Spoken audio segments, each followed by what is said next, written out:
Welcome back. In this video, we're going to set up our local development environment.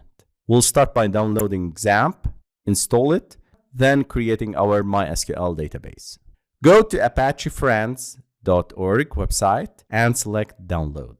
Then select the installer according to your operating system. I'll select this XAMPP for Windows.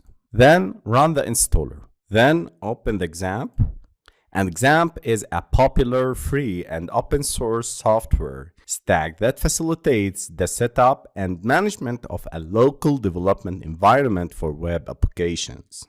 You can install similar softwares like WAMP and other softwares, but I like dealing with XAMPP. XAMPP is mainly used for developing and testing web applications in your local computer before deploying them to a live web server. And what we are interested in is Apache and MySQL. Click Start and then go to Chrome and type 127.0.0.1, or you can type localhost and click Enter. And here is the XAMPP dashboard. And from this dashboard, I'll select PHPMyAdmin.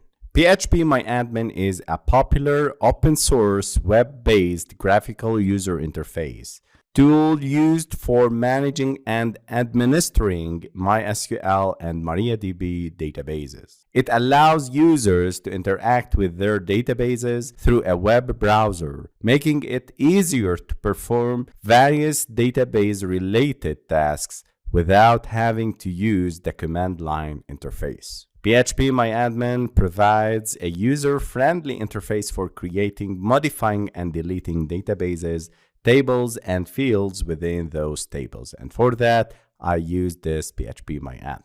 I'll create a new database, and the new database will be named as MyQuizDB. Click on Create, and here is our database. How many tables? I'll start with the first table, math_table, number of columns, 7. And here we need to specify the columns of the table and their types. The first column is ID. Its type is integer. And here I'll select AI, which is auto increment. And it's of type primary, because this will act as a primary key for our table. Then the second one is the question. It's of type string, which is a varchar, and I don't need to specify here anything. Option 1, which is of type varchar. The fourth column is option 2, which is of type varchar. The fifth one is option 3, which is of type varchar.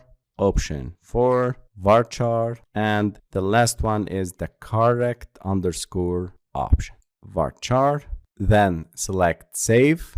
I need to specify a valid length, and here I need to specify 50 for the ID, 200 for the question, 200 for the option 1 and the other options, and the correct option. Click save, and here we go. This is our database. Congratulations, guys. We installed XAMPP. We created the database in PHPMyAdmin, and we're ready to fetch the data from this database into our Android application.